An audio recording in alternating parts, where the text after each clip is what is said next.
We appreciate everybody being here today, our senators and delegates, representatives from the Thomas Jefferson Planning District, representatives from VACO. We appreciate you being here, representative from the press.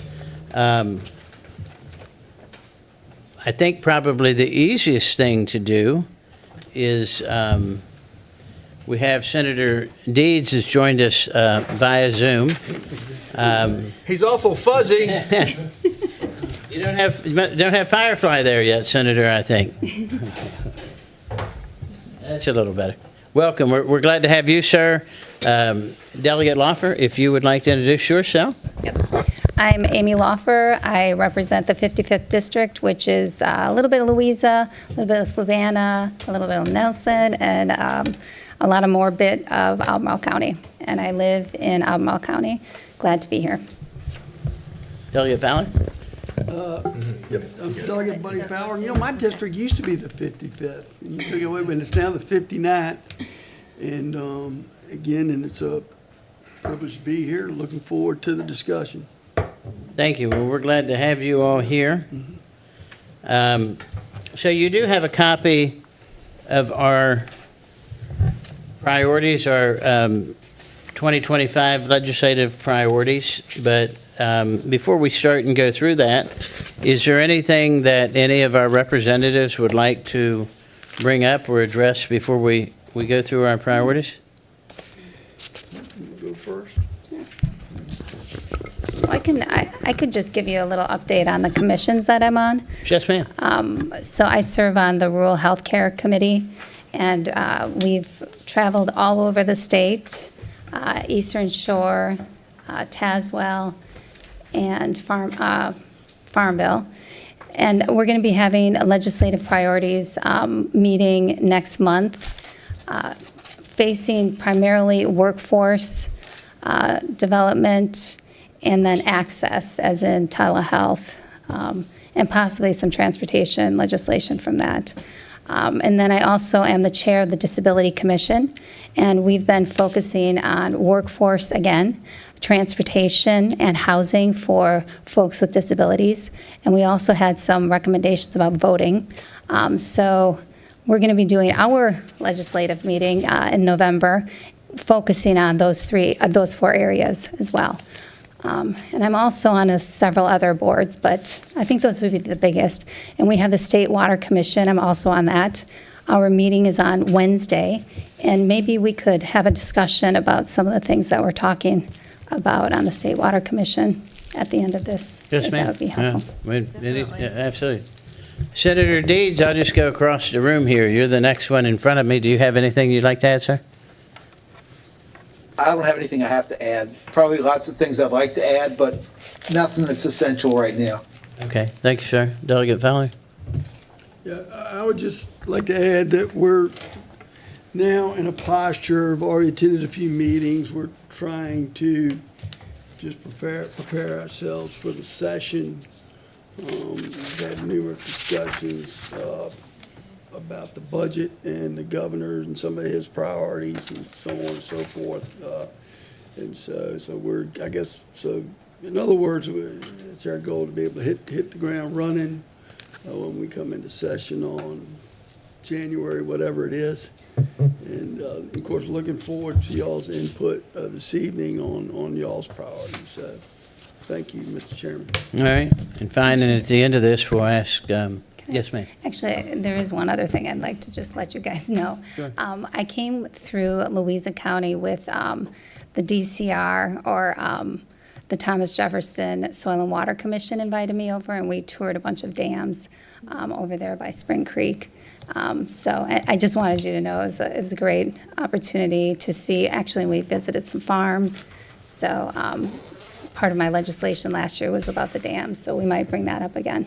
Okay, absolutely. And then, before we wrap this all up, we'll actually see if VACO and the Planning District have anything they'd like to add. Well, I think the easiest way to go through this would just go line by line. The following legislative priorities have been adopted by the Louisa County Board of Supervisors for the upcoming session of the Virginia General Assembly. The first one is local zoning control. The county firmly supports maintaining local control over land use and associated divisions. Local governments are the closest and most successful form of government for their citizens and much more connected to land use issues and associated challenges facing their communities. As such, localities are best positioned to undertake planning and land use decisions. The Commonwealth should staunchly resist preempting or circumventing land use authorities and maintain support for local authorities in this regard. And I think probably the main issue that this focuses around is solar. And I think maybe that would be a good one to start with you, Senator Deeds, since I think you carried that bill. I'll be glad to hit at it. You know, if Dominion wants to add another nuclear reactor in Louisa County, they're not going to come to you for your permission. You know, solar, when it's big, when it's large scale, when it's intended to serve more than just the community or the house or the farm, it's a statewide priority. I tried last year with a bill that was similar to one that passed in Michigan. It's similar to the way Kentucky does things and North Carolina does things. I will modify that bill a little bit more because it still is aimed at giving the localities the first bite at the apple. But if they don't develop, if they don't allow the development, it goes to the State Corporation Commission for review on appeal, and it doesn't cut the localities out even there. But I think this is a statewide issue. Here's the thing. We committed in 2020 to removing carbon from our electricity production by 2050. We're adding almost 6%, just in Dominion's territory alone, 6% demand every year. They're predicting the next 12 to 15 years, they're going to double their system. They're going to double their electrical need.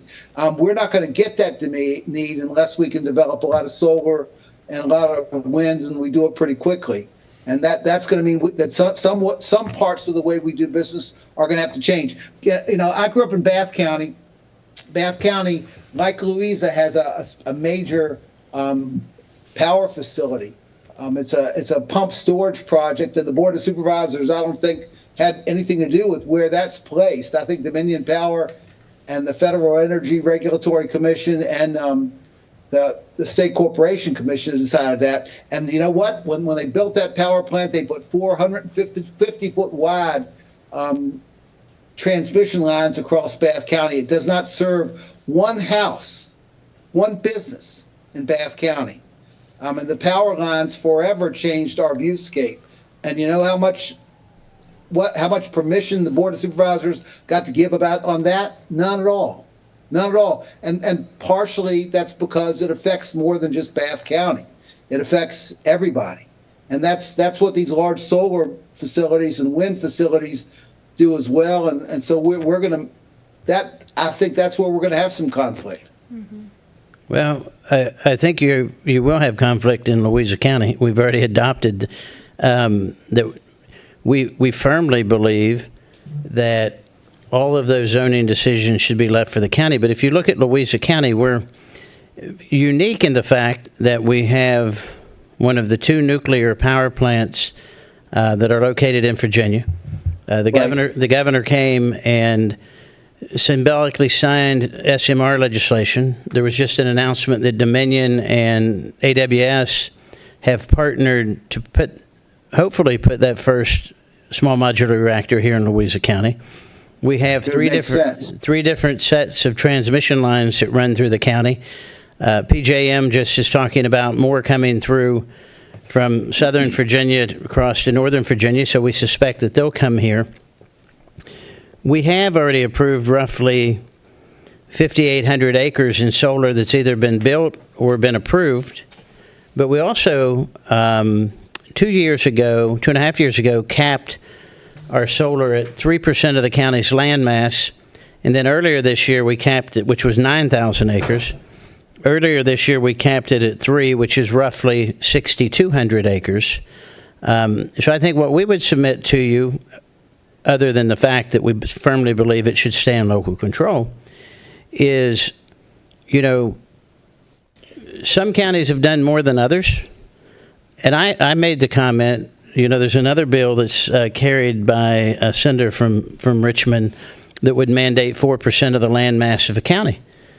Well, if you're going to do that, why wouldn't you start in Loudoun and Fairfax and Arlington? Because that's not going to happen. What this is doing is going to cheap rural land, gobbling up our green space, gobbling up our farms, gobbling up our forested areas, and forever changing those counties. And I'm speaking for myself now. I'll let anybody else chime in here. But you talk about the heavy hand of state government coming in and telling a locality that you have to have a certain percentage. That's not going to impact every locality equally or fairly or equitably across. I don't see Fairfax ever doing that. The land's too valuable there. That's why you see data centers moving south, because the land's too valuable there.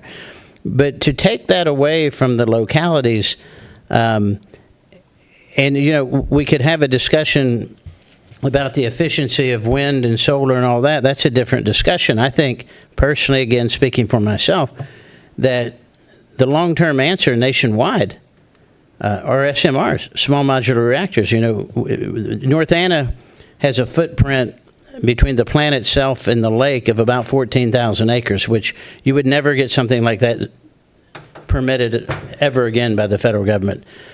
Where these small modular reactors have a footprint of 125 acres and produce electricity in a non-carbon way.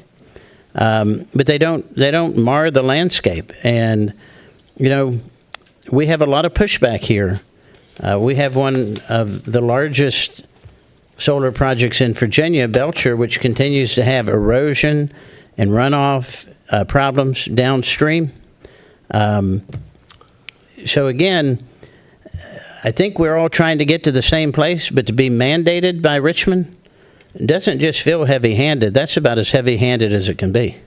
Well, I get what you're saying, but the bill that I carried and the bill I'll carry again this year is not a Band-Aid.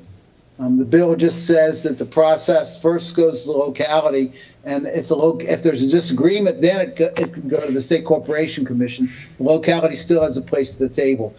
You don't have a place at the table. No locality does when an SMR is placed there, or when a nuclear facility is placed there, or a coal plant or a natural gas plant.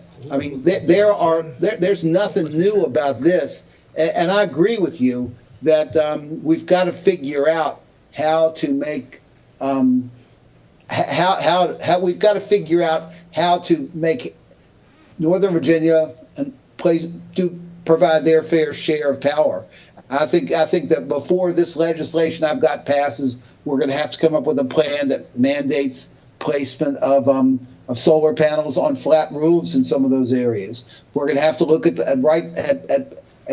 figuring out how to develop power sources in some of these wide rights of way around the state. We've got to figure out how to maximize our production from those areas before we're putting more real estate. And the bill I have doesn't mandate any certain acreage of any county for production of energy, and it certainly doesn't affect just Louisa County. As you know, there are some localities in the state that have just said no to any sort of renewable plan, and the reason why you don't, the Board of Supervisors of your county or the Board of Supervisors of any other county don't have anything to say about transmission lines or don't have anything to say about nuclear power plants is because there's always going to be opposition to placement of these large facilities, but they affect more than just one locality.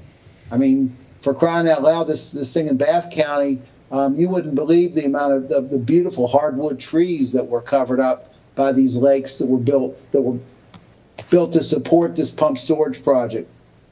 Well, and I don't want to dominate the conversation, but I do want to add to your point.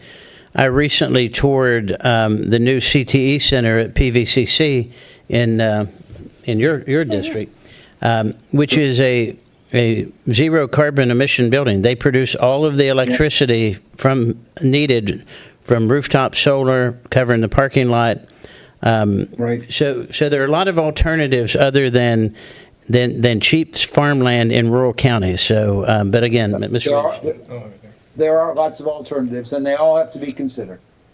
Anyone else? Mr. Joe? I just want to back up Chairman Adams. I really believe that we do have to find an alternative source. We are using more power and more energy every day as this country. We are not going to stop needing energy in our country. So I understand that, but I do think here in Louisa County, and there may be other counties that are supplying their fair share. And I think we need to find a balance. When we have Dominion Power telling us that we supply 45% of their total energy to the state of Virginia, and everything that we do in our county for clean energy, that I think there does need to be a balance when it comes to wind and solar. And wind isn't an option in Louisa. Obviously, we don't have the wind here that you would in Bath County or other locations. But I do think that when it comes to, it shouldn't just be considered solar as the deciding factor in taking farmland, that there should be a balance in looking at different counties and what they're already offering and what they're putting forward on the table as to clean energy and their footprint into the process to help balance it. If solar is not popular amongst a large number of our residents and citizens here, has a lot to do with Belchers. But I do think that when you look at certain counties that haven't put their fair share forward, that maybe that's where the state needs to step in and say, you need to provide your fair share against other counties that are already doing that. And looking at it, because energy is something we're all going to need. It's just a factor.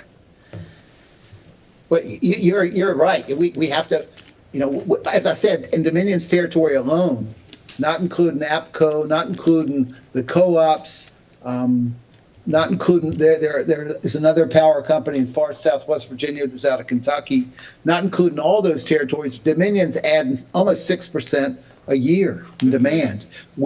Our appetite for electricity is just going to grow, and we have to figure it out. The legislation I put forward last year wasn't made from whole cloth. I looked around at what other states are doing, and the bill, other states that have lots of rural territory, the bill I had was basically modeled after a legislation that had passed in Michigan, which has this significant rural area, but Kentucky and North Carolina have similar laws in place, and they have large rural areas too. It may, it's, I doubt that it's perfect yet, Right. but I'm still working on it. And it's a serious problem we're going to have to address. Does anyone else have any comments? Would Mr. Delegate Fowler, would you like to weigh in? Well, just briefly, and I appreciate what the senator has to say, but I can tell you this much.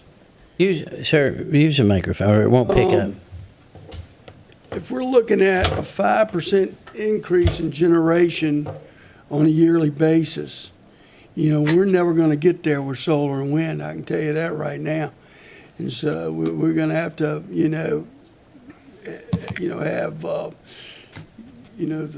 the nuclear reactors. We need to have coal, gas, all those kinds of things too. Or we're never going to build enough. There's not enough land in this state to put up enough solar and wind to increase their production by 5% on a yearly basis. I don't think. Well, I'll just leave it at that. What I was talking about was demand. That in Virginia Power's or Dominion's footprint, I think it's actually 5.92% increase in demand on an annual basis, and that's primarily coming from the data center world.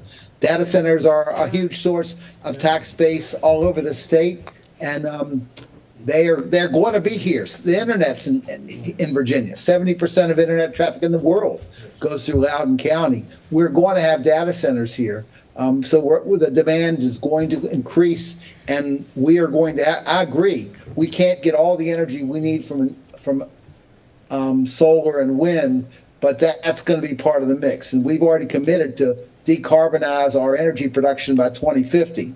So 2050 seems like a long way off, but it's not that long. We have to start getting ready now. Delegate Knocker? Mr. Chairman, Yes, sir. I would say that carrying a bill that requires the localities to be superseded by the State Corporation Commission would be unwise, because what it will do is will pit rural representatives against more urban representatives, and I don't think I'd want to be participating in that type of situation.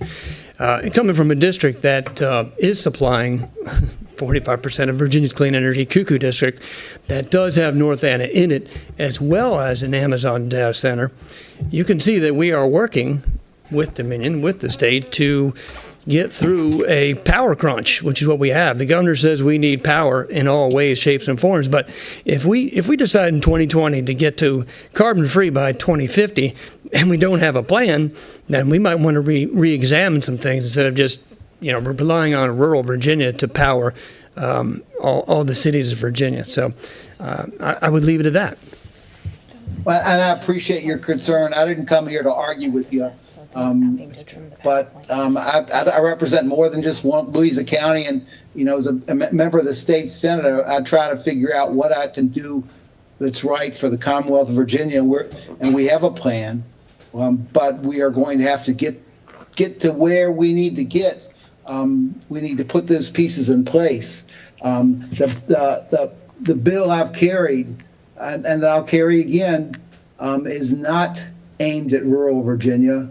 It's something policy that I hope recognizes the fact that we've got these statewide needs, and these needs have to be recognized as more than just any particular county. Certainly, Louisa County, I know you're doing your share, but there are other localities that aren't. Mr. Williams. Thank you, Senator. Tony Williams here. How you doing, Senator? Good to see you again. Just a FYI, and I know you know this, you're a smart man. The Dominion and these solar developers come out here, they look for cheap land. It's cheap here in rural Virginia. And so the least cost for them may not be the best placement. You start taking out forest land, which we've taken out, 1,200 acres over at Belcher. And we got our fill of solar with Dominion, who's a great corporate partner, but really dropped the ball on this thing, and it's still an impairment going on. So I know you appreciate where we are. If you can do something that would just make it so that they don't focus solely on just the cheap rural land, and that's our biggest thing. That's all. Well, cheap rural land, I guess, is in the eye of the beholder. We passed a constitutional amendment about 10 years ago that said private property rights are fundamental. And each one of us has a right to figure out to decide, what to do with our own property. And if I want to sell it or I want to develop it, I ought to be able to do that.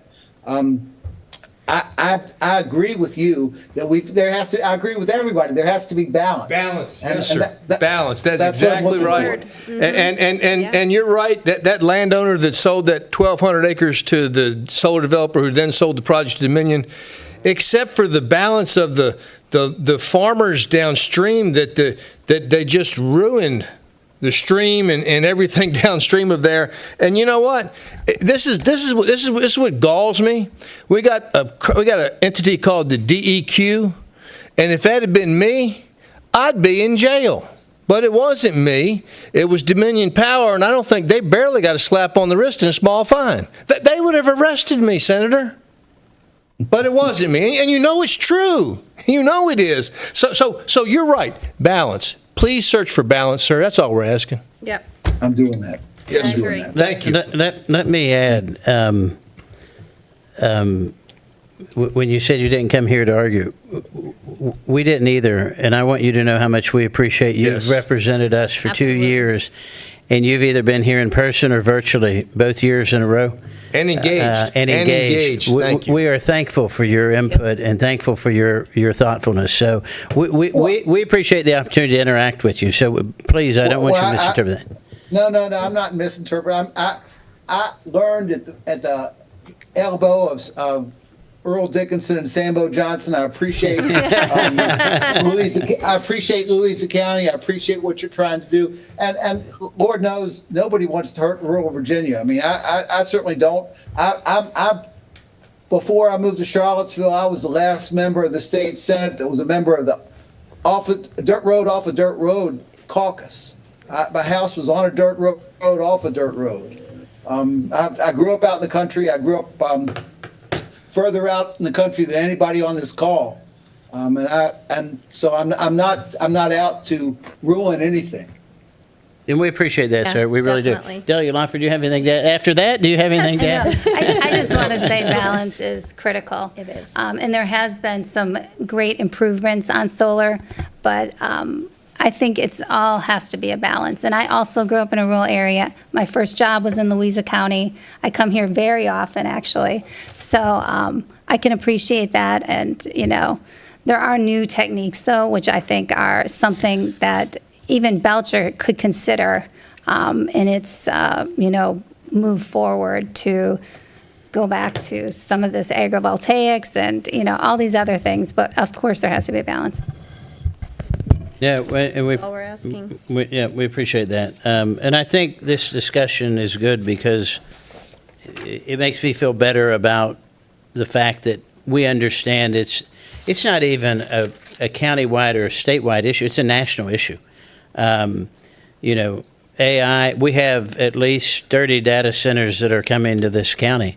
That's a tremendous economic investment, billions of dollars of investment, but it also uses lots of electricity, and that's proliferating over the entire state.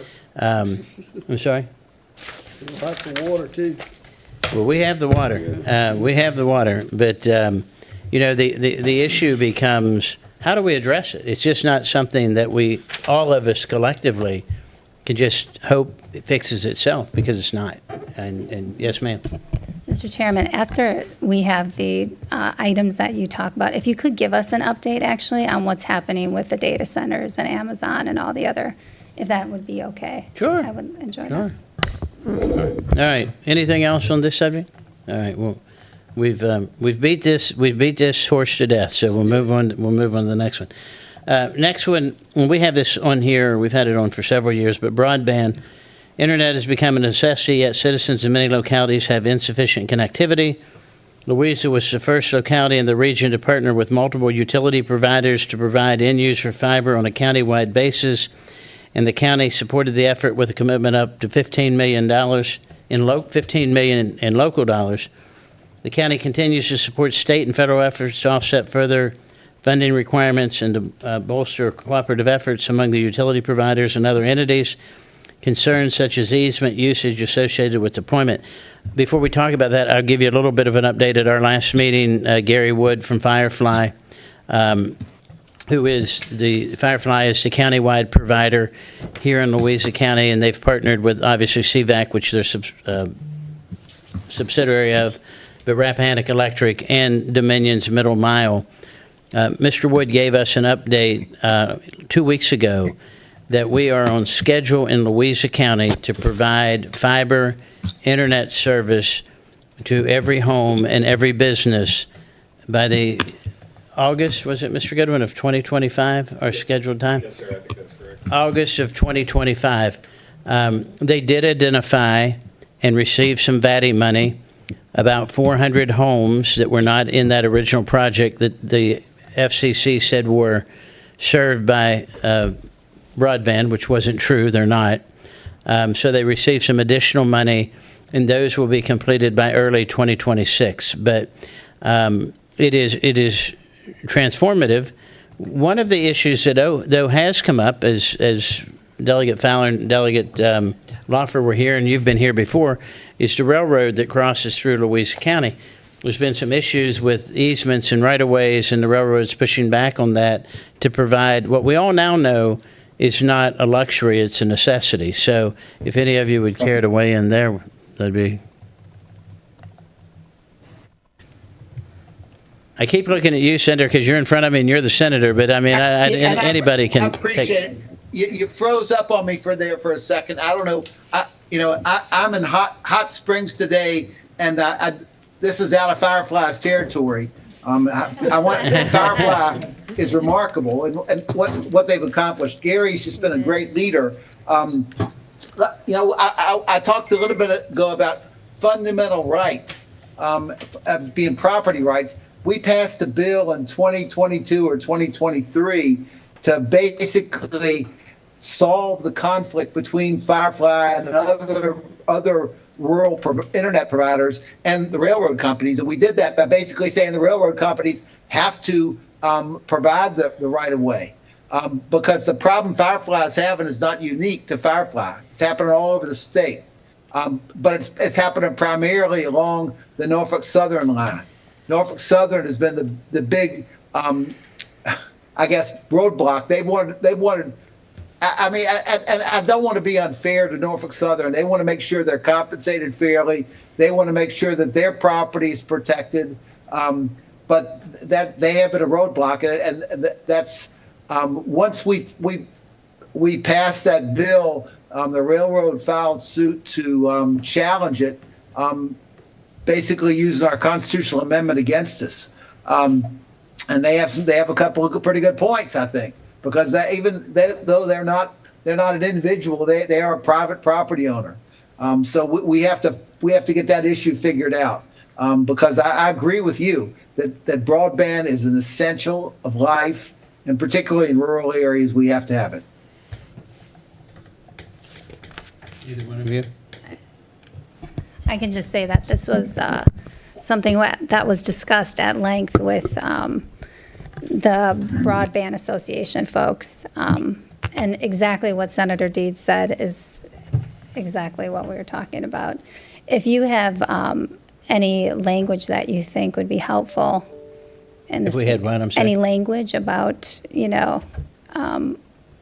how we could proceed to help you guys get the easement, I think that would be helpful. I think we can probably work on that. And I know, and again, I know it's not just an issue here in Louisa County, but it's, as the senator said, everybody has those rights, right? But to hold up people that literally live on one side of a railroad track and not get fiber just doesn't seem to be fair and equitable. Do you have anything, Delegate Foley? I think we've covered that subject, Mr. Chairman. Okay. So, yeah, and I agree. I do want to make a correction to something I said when we started this meeting. I said that these legislative priorities that we're discussing have been adopted by the board. These are a draft. They're actually on our agenda to adopt them officially tonight, so I didn't want you to think that that was written in stone. I just want to make sure for the record that Before we, Yes, sir. before we finish this, I got two more things that have come up recently that I'd like to bring up while we have the Absolutely. attendance that we have. Absolutely. The third item is state funding levels and flexibility. The Commonwealth is funding responsibilities for several local services such as law enforcement through the State Compensation Board, education through the standards of quality. In many cases, localities supplement this funding, and in some cases, that supplement is significant. In Louisa, the state funds only 25 of the 55 full-time and 16 part-time deputy positions in the sheriff's office. When the state provides salary increasing funding, it calculates the state funding amount on the number of positions, but sometimes compels the same increases for non-state funded positions. This is an unfunded mandate, which I always end this meeting with my comments on unfunded mandates. It is requested that the state allow flexibility in the application of state revenues, compensation board and otherwise, for compensation increases across all positions. Local governing bodies would have the choice and therefore bear the responsibility for their decision to either match the state amount for all positions or spread the state funding across all positions. And the county also urges the state to continue efforts to increase funding for compensation board-funded and standards of quality-funded positions and functions. Mr. Williams and I serve on the Finance Committee. Do you want to address that specifically, sir? Well, it's nice to have some flexibility. It's one thing when you say that you're going to give the funded mandated positions a 4% raise, and one day I'd just like to give that 4% raise to just those 26 positions and then send them to your office to ask where the rest of the money is. I think it'd be kind of cute myself, but it wouldn't be so fun for the people that didn't get it. But I think the funding in a chunk based on that, and let us decide how to distribute it. I think it's fair and reasonable, and that's all. We talked about it last year as well. Yeah, we did. And I don't disagree with you. You all suffer the same way Bath County does. You got this power plant, and the state holds that revenue against you all the time for both schools and everything else. And we actually have on our agenda tonight a mid-year appropriation request for increased funding in our sheriff's department, which none of us like mid-year appropriations, but again, it's the nature of what it is, and we have to address it. So that formula has put us between a rock and a hard spot. So do you have anything, Delegate Offer? Or are we just kind of there? Delegate Fowler, you good? I'm just making some notes here.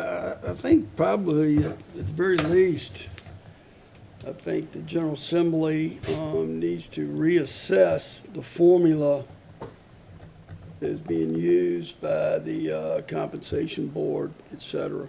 I think would probably make some sense. Well, I don't think our fuss is with the formula. I think our fuss is with the, when you give a raise to just like the 26, positions Yeah. that you do fund and say you have to use it for those positions only. We just want to make sure that we can have the ability to spread that over and Yeah, give I everybody a may have little something. misspoke by using the word formula, but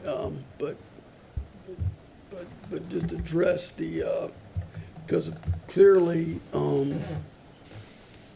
the need for public safety is far greater than what the state compensation board apparently realizes. So I think I'll just leave it at that.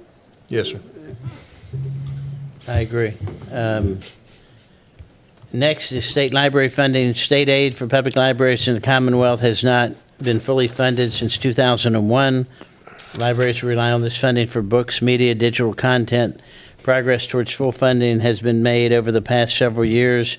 In year 2 of the governor's biennial budget includes full state funding. The county supports that effort. We're a member of the Jefferson Madison Regional Library Board. The library here in Louisa County is a focus of our entire community. We just recently had a program implemented here by the Rotary, the Dolly Parton Imagination Library, where they're providing free books to kids up to the age of 5. I don't think there's anybody in this room that would argue against getting children reading and into books and as quickly as possible. I think we're starting to come out a little bit of the learning loss that some of our kids got from COVID. And I can speak with my granddaughter in particular, the 2 areas, one was math, one was COVID. One was math, one was reading. We're fortunate that we were able to hire a tutor for both, and now she's up to grade level or past grade level, but there's still hundreds of thousands of kids in the Commonwealth that are left behind. So getting them into a library and library funding, I think, is important. I don't know if you all want to expand on that or not, but okay, that horse, we beat that horse. All right, good. We're moving along. We put the controversial ones in the beginning so that we were downhill after that. So buoy maintenance and hydrilla treatment on public waters. This is probably going to be pretty specific to Louisa County in all of your districts, but the Lake Anna Advisory Committee is responsible for buoys on the public waters of Lake Anna and also treats the lake for hydrilla, an invasive and submerged aquatic weed which can clog waterways, damage infrastructure, and reduce flows. With regard to buoys, the Department of Wildlife Resources compels ongoing maintenance and standards for placements. The presence of hydrilla is a statewide issue, and mitigation in each body of water plays an important role in minimizing transference to other resources. The costs associated with buoy maintenance and hydrilla mitigation are below. The county requests state support for funding of these efforts. I'm not going to read every one of these. You all have them in front of you, but the buoy is on a 10-year total. It's an average of $4,067 a year. For hydrilla, it's an average of $5,275. I think part of the reason that, LAC and Mr. McCotter is chairman of LAC, I can let him address this a little bit more. Lake Anna, we're going to talk about harmful algae blooms here in just a minute. Lake Anna is shared by 3 counties, primarily Louisa and Spotsylvania, and a little bit of Orange. But Lake Anna, well, it's a huge economic engine, not just for Louisa, but for Central Virginia. There are challenges there, and we are mandated to do some things, especially with DWR, that we're bearing the responsibility, our taxpayers are bearing the responsibility for, that looks like that should fall under part of the state budget. Do you have anything to add, Mr. McConnell? Sure, Mr. Chairman. I'm glad the caucus is here so they can hear about Lake Anna, which is a major economic engine. And while you may not think it pertains to some of your residents. They may even have second homes there. So they will let you know when something's wrong in Lake Anna for sure. And what we're looking at is we're doing a lot with a little. We're managing aquatic weeds with roughly a $17,000 budget, as well as maintaining the buoy system. If you look at Lake Gaston, they're getting over $800,000 from the state alone to manage hydrilla. Now, we are not as large as Lake Gaston, but given the amount of hydrilla in the lake this year and what the surveys will show us, the annual surveys, next year is going to possibly be a bumper crop, and that's not good when it comes to hydrilla. So I'm advising now, counseling now that we need to be prepared. And the people who are maintaining the buoy system on the lake, it's all volunteer, and they're almost all senior citizens. We do have someone from Towboat US that has volunteered to do it, but it's not going to be able to be done by a volunteer for much longer. It's just, they won't do it for much longer for free. So it's not a lot of money, but it's a very important job that will keep constituents happy, that we would really benefit from some states' help with that. If we're asked to maintain the buoys on this lake by DWR, then, because they will inspect the buoys, we need help making sure the buoys are maintained. Anything? I went back and looked at the budget, which we just passed, and we have, currently there's $500,000 in the budget for fiscal year 2025 for Lake Anna. So I just go ahead and throw that out there, and we go back in there. I guess, I don't know if we'll start working on 2026 numbers or whatever, but I just wanted to just let you know that that's already in the budget, so, yeah. But I think the 500,000 is going to come under the next topic, which is the harmful algae bloom outbreak that. Yeah, well, it's the algae blooms, yes, sir. Yeah. So, yeah. That's exactly what it's for. Yeah. When it came over to the House, it was $1 million for Lake Anna, but there was also a request for money for Smith Mountain Lake. And so that money got split between Smith Mountain Lake and Lake Anna. Yes, sir. You're an expert on this. Yeah, I was you the one that impressed us actually all put last this year, budget yeah. amendment, both of them, for the algal blooms as well as the buoys. And because is hydrilla, is that an invasive species? So actually, because we're trying to do some invasive species legislation, maybe that could be part of the conversation. And maybe we need to start thinking about this differently. How much of the lake is in Spotsylvania? Like how, say the half and shore? half. It's about half. It's about half and half. But that's not really cool because Orange is in there too, so it's really Orange, not half and half. Orange has 49, 2. Two. Yeah, probably so. And Has the watershed. but you also have to understand that while Lake Anna is a total of about 12,000, right, 13,000 acres, it's the hot and cold side, public and private. All of the private side is in Louisa County, which is to this point hasn't been impacted by HAB. I know we've moved on to the next topic, but that's important as well. But there are buoys over there.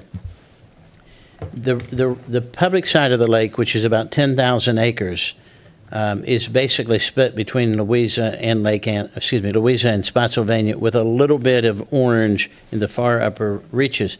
But as Mr. McCotter said, a tremendous amount of the watershed of Lake Anna is coming from Orange County. Obviously, it comes from Louisa and Spotsylvania too, but tremendous amounts come from upstream. The HAB problem, and I was on LAC before for 3 or 4 years. One of the interesting things that I learned is that almost any man-made lake from Michigan to Florida, when it hits about 50, starts to have this HAB problem because of sediment buildup, because of the phosphorus and the nitrogen buildup, and then when it starts to turn over in the spring. And it is quite frankly, in my opinion, a multi-year, multi-jurisdictional solution. We can't do it. Spotsylvania can't do it. I don't even think the state can do it in and of itself. It will probably require a combination of local, state, and federal funding. We've talked to we've bounced back and forth between congressional districts. Representative Spanberger has been here and been aware of it. Representative Good has been here and been aware of it. So it is a big issue with probably a multi-million-dollar price tag. And as the senator noted, or somebody, I think Senator Deeds noted, the money was split between us and Smith Mountain Lake because they're facing the same thing. And the solution is not easy, and it's not short, and it's not simple. But I think, Senator, do you cover Smith Mountain Lake? Is that in your district? No, I don't. I have basically the same footprint in Louisa that Amy does. I've got the rest is Albemarle, Charlottesville, Nelson, and Amherst. Okay. Well, you're going to see, as members of the General Assembly, you're going to see both of those, all those counties that surround those lakes coming to, because it's a national issue, but it has a huge detrimental economic impact here in the county when we have the HAB. So it's something that we need to continue to work. LAC has put that money to good use. The counties have put that money to good use that the General Assembly gave. But I will point out to you that from the previous fiscal year to this fiscal year, the funding was reduced. And that's the wrong direction to fix the problem. Could I ask a Yes, ma'am. question? Do you have any numbers of how much fiscal impact this has? How much economic decline this has? Well, we do know some of this is going to be, generic and general numbers, but I would say it probably decreases us by 15 to 20% when it starts usually in late July. Mr. McCotter and I both happen to own a business on the lake, not the same business, but businesses on the lake, live on the lake. And you see as it starts in the upper reaches of the lake in July when the water gets hot, and of course no lake has a tremendous amount of current. And then as it moves down, it impacts the visitors to the lake, it impacts the companies that operate on the lake, it impacts short-term rentals, it impacts the restaurants, it impacts everybody because people don't come, or they move further away. And the unfortunate thing is, it gets tremendous play out of the DC market when VDH issues their first advisory.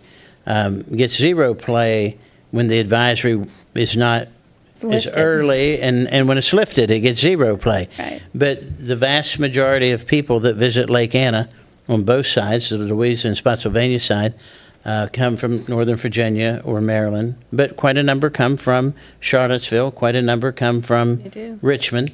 And those are the best kind of people that come to Louisa County. They come here, they stay a few days, they spend their money, and they leave. So those are the kind of people that we're looking to attract. But the issue to Lake Anna is now officially an impaired waterway by, is it DEQ or VDH that declared that? I think it's DEQ. DEQ is now officially declared Lake Anna an impaired waterway because of the HAB issue. So it is something that does have a negative impact. And what I would say to you, when you're in Richmond and you're talking to your colleagues from Fairfax and all of those places, go, well, I never go to Lake Anna. A tremendous number of the homes around Lake Anna are weekend homes from Northern Virginia. So it is their constituents as well. So if it gets to the point that it starts impacting property values, it's their constituents as well. So. I think it would be helpful if you could monetize the loss, if there's any way to calculate actually what that costs to Louisa in terms of, revenue not realized. If there's any way to make the statement about that, I think that would be really helpful. I think we can work on talk that about in this. some form. Yeah, we'd rather give you facts than anecdotal evidence. So, yeah. Well, I can say I'll pursue this again because I understand what you're talking about, and I think it's a big problem. And I would say Delegate Fowler last year said it sounds like we need a Chesapeake Bay solution, which is maybe what we can talk about for the next piece here. Mr. Chairman? Yes. Yes. Would it be wise if we had staff? Use your mic, sir. Would it be wise if we had staff compose a survey for area businesses to see what that impact could be from HAB advisory? Yeah, Mr. Goodwin indicated that they would work on getting us monetized, so whatever efforts you think are best to get that. And But we're happy to get that to you. And also, may I just add that the $1 million for 2024 was well spent. It was spent on 2 different types of treatments for HAB in 2 different areas of the lake. There are 3 tributaries of the upper end of the lake, one of which was used as a control group because DEQ did not want any treatment on it. You may already know about this, but okay. So we contracted with true providers to reduce phosphorus, not only incoming phosphorus, but legacy phosphorus that's existing in the lake. We're awaiting numbers on that to find out what and if there was any reduction. But they literally used products that were approved by DEQ, Dominion, other governing bodies that were deemed safe that would neutralize the phosphorus. So the money that you all appropriated did not sit and do nothing. It was immediately used to try and mitigate HAB. It's called the HAB Mitigation Program. So it was money well spent.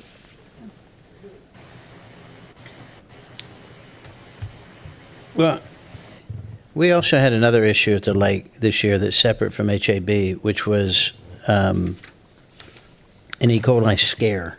Yes. Now, let me emphasize E. coli scare.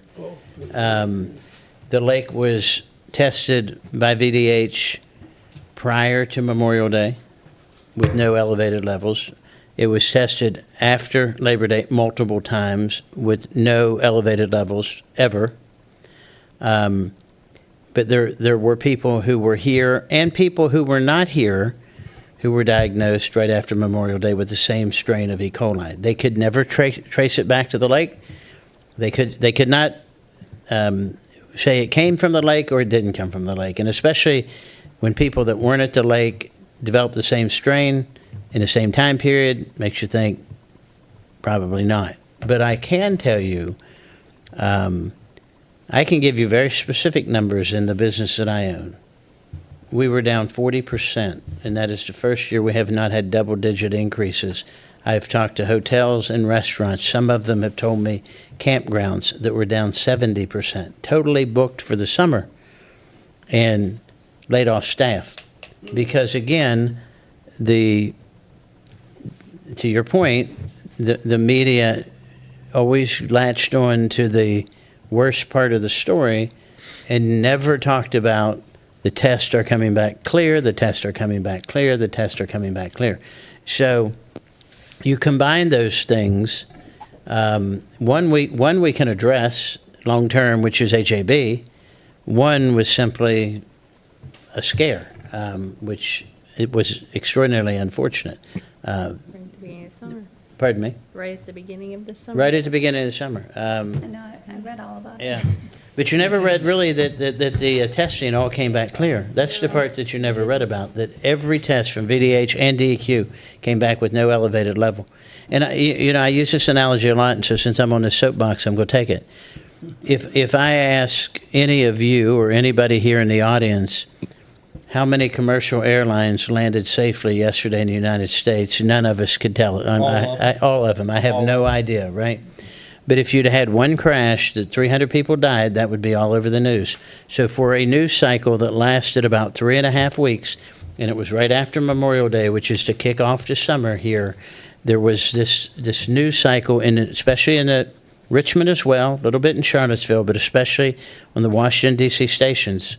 Mm-hmm. And it was interesting to me that you had news stations come down here from Washington and never interview the local health department, never interview the local counties. They would just randomly grab somebody and say, what do you think? Or somebody who had been impacted, which I have a great deal of empathy to that. But there's something that we can monetize so that we understand when people don't feel safe, and in this case that wasn't warranted, that it was, I would put that economic loss on both sides of the lake well over $100 million.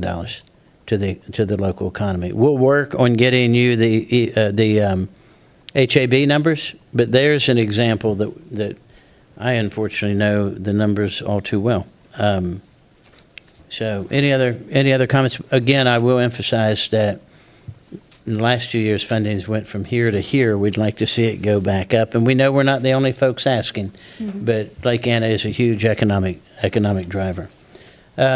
Next is Equal Revenue Authority. The County of Louisa gratefully acknowledges prior efforts by the General Assembly to address revenue generation inequalities and fully supports further county rights to raise the same revenues as cities. I think we talk about this every single year, and you probably hear about it every single year. Yes, ma'am. Actually, I would like to just go back to the harmful algal blooms because I didn't realize that was the end of it.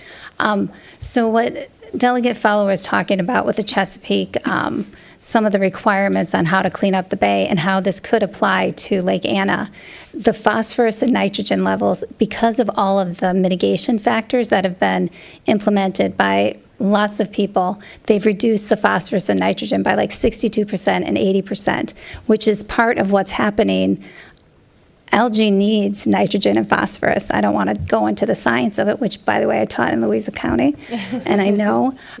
But thinking about how to work with landowners around Lake Anna might be really beneficial in terms of the education about especially when they're fertilizing. That's what we're really talking about here. So we can talk about that later, but I really do think what Delegate Fowler was talking about last year, and what I want to just remind people is it does work. If you stop, because Lake Anna is a bowl, and everything going in there is just, it's like, think of your Cheerios, So maybe talking about how the implementation of some of those measures might impact Lake Anna going forward. So. And now we can. I think we're open to any conversation. And I think, I can't speak for our friends in Spotsylvania, but it impacts them just as much as it impacts us. So we did talk about Equal Revenue Authority. I don't know if anybody wants to weigh in on that. I'll just start off. Our current tax system. I'm for it. Okay, but it differentiates between cities and counties is primarily what we're talking about here. I think, there's been enormous growth in a lot of the counties, if not all of the counties to a certain degree. So I really do believe, and I think the senator and I may be on the same page here, that we need to really take a look at different revenue streams. And for instance, I won't go into a whole big thing here, but I know a lot of the taxes that are levied at the local level. I mean, for me, and this economics side of my brain working here don't make a lot of sense. I think where increases in sales tax or other types of things would make much more sense to me. But I do think this is something we need to take a look at, because I don't believe the status quo is sufficient here for localities to raise the kind of revenue that they need. But I think they can. I think if properly, executed, we can actually have lower tax rates and lower taxes, but have greater revenue with better taxation. So I just leave it at that. We heard your comments, Senator Deeds. You're for it. I don't know that you can say anything better than that. Well, but what I want to explain it if I can, Yes, sir. because you look at the growth patterns of Virginia. There are some localities that have lost significant population over the last 100 years, or 50 years, or 20 years. But getting back to your very first point, local governments, you all get elected to serve the locality, and you should have, it seems to me, the same authority as other local representatives to decide how best to run your county and how best to raise the revenue to run your county. I don't have a problem with local authority on taxes. Delegate Knopfler, you have anything to add? Okay, good. So we're going to move on to the next one is jail costs. Remember, Central Virginia Regional Jail. We did see an increase in the per diem rates approved by the General Assembly. However, actual costs are significantly higher than the reimbursement level, and we continue to ask you to look at that and support improvements so that our taxpayers aren't bearing a higher share of that cost. We've talked about that every year. Unless you all have a comment, I want to move to the next one because we're starting to run out of time. If you could just give us some numbers. We can. The actual. We can get that information. Yeah. SMR, small modular reactors, we've already touched on this to a degree.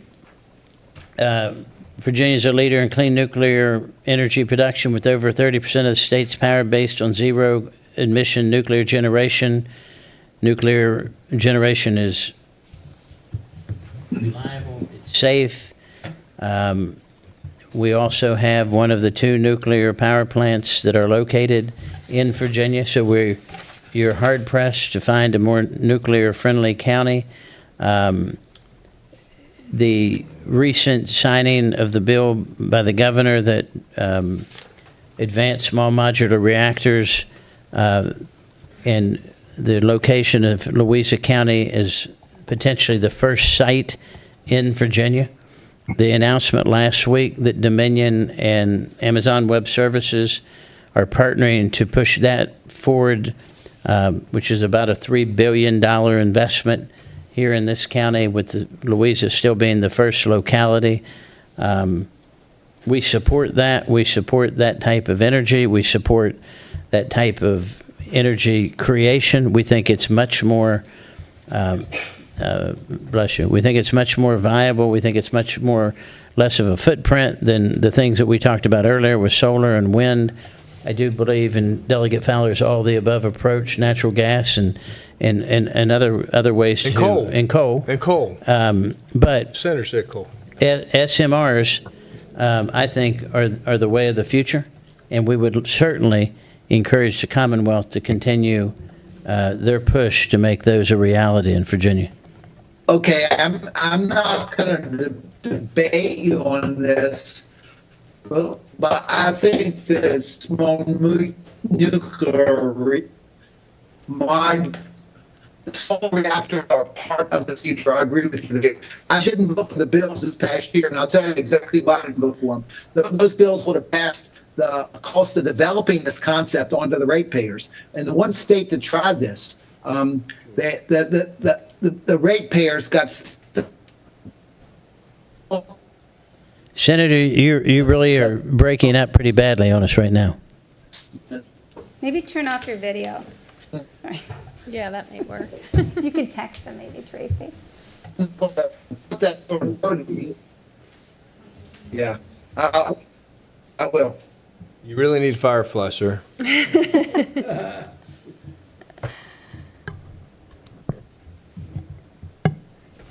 He did just freeze. Okay, I'm gonna. Are you kidding? Okay. We can't see I you, think but we I've can got hear you better. Video off now. Can you hear me? Yes, sir. It is better. Okay, I voted against this. I voted against the legislation because it passed the burden of paying for it on the only state that experimented with this. The ratepayers were stuck with something like $16 million of cost after the developer abandoned the project. The deal between Dominion and Amazon is exactly the way this ought to happen. Amazon's going to front the money. They're going to front the development costs. And so that deal is exactly how it ought to happen. And I think that it can point a way for a cleaner energy future for us. We're still gonna have to develop nuclear waste, develop plans for the nuclear waste. Here's the thing: nobody wants anything in their backyard. And so the plans that we've developed around this country for storage of waste, nuclear waste, have been, decried by folks who don't want them anywhere near where they live. Well, that's always going to be the case. But I would suggest that Europe has figured this out, and we can too.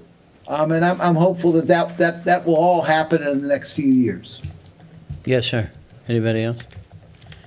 So I do want to hear from Mr. Lynch and Mr. Blunt, but Mr. Barlow, you had two issues I think that you wanted to bring up as well. Actually, it's just one. One of the things that we all have run into just recently is there seems to be a change in VDOT's review policies and that kind of stuff. And now the counties are looking at either hiring engineers, having them on staff to review plans that VDOT has typically in the past reviewed. So it's going to be an added cost to the counties. And then one of the things we had discussed was having a third party that the developer would pay for to review the plans as to whether or not they meet state specifications, and that cost will also be passed on to the potential buyers, which drives up the cost of housing and that type of stuff. So we continually talk about affordable housing and run into roadblocks all the way that just continually increase the cost of housing. But this latest thing where we have relied on VDOT to look at projects we have coming in that would review the projects coming in for traffic analysis and all that type of stuff. And they seem to be backing away from that. So this wouldn't be a federal thing. This is at the state level. And I just think it's something that we need to have our representatives talking with VDOT to see how it is we get them to continue to provide the services that they have. And that saves us from spending money on staff engineers and that type of stuff. And it also keeps from passing the burden of that cost on to people that are trying to buy housing. So it would help with the affordability of housing too. They just seem to be getting the same revenue or requesting the same revenue from the state and that type of stuff, but backing off of the services that they've been providing. And so that is, I think, a question that needs to be looked into. I want to make sure I understand what you just said. Okay, so am I correct?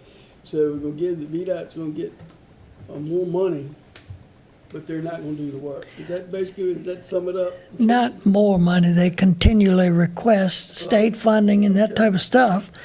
And I guarantee you they're not reducing the request.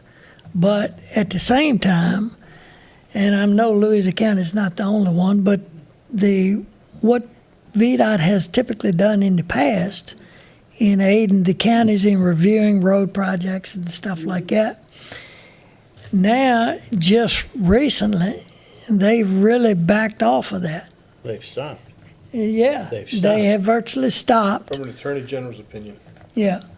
And so that, now what we're being told is that you need to have either staff on board to review them because VDOT's not going to, or you need to require the developer to hire a third-party person or, engineering firm, what have you, to do what VDOT has typically been done. So they're backing off of their responsibilities of what they have done.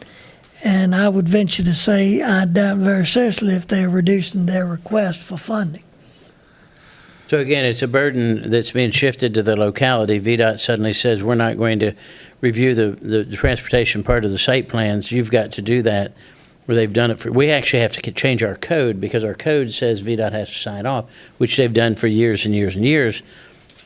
So if they're going to shift that responsibility to the locality, you don't have to find any more money. Just cut it out of their existing budget and shift it to the localities if we're going to have to hire somebody to do it, when that's what they've done in the past. So I do want to move forward here very quickly. By the way, what was the? Mr. Lynch, with VACO's here, if you have anything you'd like to add, and then Mr. Blunt from the Planning District. The AG? Mr. Chairman, Dean Lynch, Virginia Association of Counties Executive Director. It's always a pleasure to be in Louisa County, especially this time when you're talking legislation. I'm not going to preempt our steering committees because they are going to be working. Oh, sorry. I don't want to preempt our steering committees who are going to be meeting in the next couple of weeks to develop their legislative program, but I can tell you a few things that I can generalize. One is that we are definitely going to have legislation that will preserve the local authority to raise necessary revenues. We are also going to ask for the preservation of local land use authority. In other words, we're going to oppose any type of preemption, especially in dealing with ongoing discussions regarding local zoning and housing. Also, we're going to ask that there be no preemptions, especially in the discussions of dealing with energy facilities, which may include solar, wind, and all the other things. But I do want to make a caveat right there. There is huge pressure put on right now with developing energy resources, in local government, in the land of local government. There is a lot of money out there with solar developers, a lot of money out there with energy facilities, asking that they be by right or that they go through the State Corporation Commission and bypass local government, especially those local governments who want to say no. But we have always felt that it's a local land use authority decision, and we want that to retain there. Knowing that, though, we think it is important that everybody understand that energy is something that we're going to have to be dealing with. Every locality should be dealing with energy, whether Louisa County, like you all, have an energy plan, or whether it be a smaller county that, like I came from, in Scott County. They don't have the resources to develop an energy plan. So they need to look at developing a plan regionally among 7 counties, 8 counties, whatever that be. And hopefully we can get the involvement of the PDCs down there to provide some assistance. But the PDCs can offer assistance, and the localities can do what they need to do, especially with you all in developing a plan. But we need resources, we need money, and we need money from the state. We need Department of Energy to step up and fund some of these projects, fund some of these plans. But in the end, it needs to be a local land use decision and a local decision. Last thing that I just really want to mention is that steering committees are definitely going to be looking at enhancing the state-local funding partnership when it comes to the state support for K-12 funding, for constitutional officers, for jail per diems, and any type of aid to local police departments. We're definitely going to push for increase in funding for that, just like we always have. We think we've got a lot of legislators that believe in these same things. They have year after year. And the tough thing right now is we're going to be looking at the governor's budget, which will be coming out in December, and we're hoping to make some inroads there to see if we can get some additional funding there. Don't laugh now. So, I mean, that is our first step. But our committee, all of our committees meet next week, and our membership meets next week at the annual conference to adopt the legislative program. Anything else I can get into the weeds on our legislative program with the steering committees, but as I don't believe in preemption, I don't want to preempt their authority to work on these issues in the next couple of weeks. Thank you, Mr. Lynch, and we appreciate everything VACO does for us. Thank you all. Yes, sir, thank you. Mr. Blunt? Good afternoon, Mr. Chairman, members of the board. David Blunt with Thomas Jefferson Planning District. I want to thank you all for convening here this evening, engaging with your legislators. I've always appreciated the involvement and the proactive approach you all have taken to legislative issues and trying to help our legislators, do good things down in Richmond. I'm going to be bringing the draft regional legislative program before the board at your first meeting in November, and I think as it's been in the past, you'll find that it's fairly consistent with what you all have put forth there in your draft priorities that you'll approve this evening. Many of the same issues you're going to find reflected in the regional program as well. So I think from the standpoint of a 6-locality area, a lot of agreement as to what the priority issues are. I did tell Mr. Goodwin earlier, for the last several years when we've been working together and trying to get some additional money for the harmful algal bloom mitigation, there hasn't been a position in the regional program about that, though I've worked on your behalf, tried to work for you all on that. So we're going to bring that as part of the program this year and make that a regional position as well. But again, thank you all for what you do. Appreciate the legislators being here in person and virtually, and certainly we'll look forward to continuing to work with you all through the legislative session.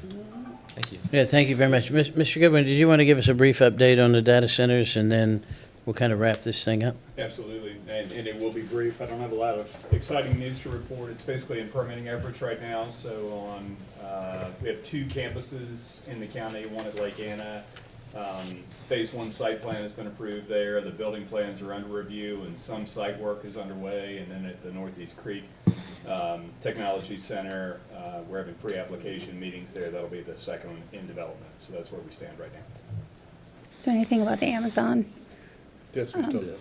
Yeah. So, That's can I just AWS. ask a question then? Sure. So during the time we were touring the dams and talking about them, there was some issue with Amazon, ended up being on one of the dams and needed to, apparently they had put a hole where they shouldn't have put a hole. Could you give us an update on that Sure, I think situation? they did a test core, a soil core there. I don't have all the details on that, but I think it's been successfully resolved, and there's a plan for that dam going forward, its long-term maintenance going forward. So I think that's been resolved. What is the plan? Is it with DCR or? It's with DCR and the regional entity that you talked about earlier that is escaping me Yeah, right now. the Soil and that Water. Yes, the Soil and Water Conservation District that maintains those dams. So they have to be involved in that because they are charged with Yes. maintaining those dams going forward. Yeah, exactly. Okay. All right, and we can certainly, we're excited about that. That's a multi-billion-dollar investment here in Louisa County that will start relatively soon, and construction will last over the next 17 years. So it sets the county on a great financial setting for long after I'm probably not just going from here, but going period. So, well, Senator Deeds, I don't know if you can see us. I know we can hear you. We appreciate you being here. We appreciate Delegate Fowler and Delegate Lawfer. This is the second year in a row that the three of you have made an effort to come here and visit with us and to interact with us, and we appreciate that. We do have, I'll pass these out, and Senator, I don't know if you can see it, but we had our CTE program make seals of, copies of seals from, of Louisa County. Senator, we'll get one to you. I appreciate that. Yes, sir, and we appreciate your all's willingness to come here, the three of you, again, for the second year in a row, and listen to our concerns and represent our interests and have this back and forth. I think this back and forth is really good. So thank you all for being here. And with that, I will officially close this legislative workshop, and we'll get ready for our meeting at 5 o'clock. Thank you.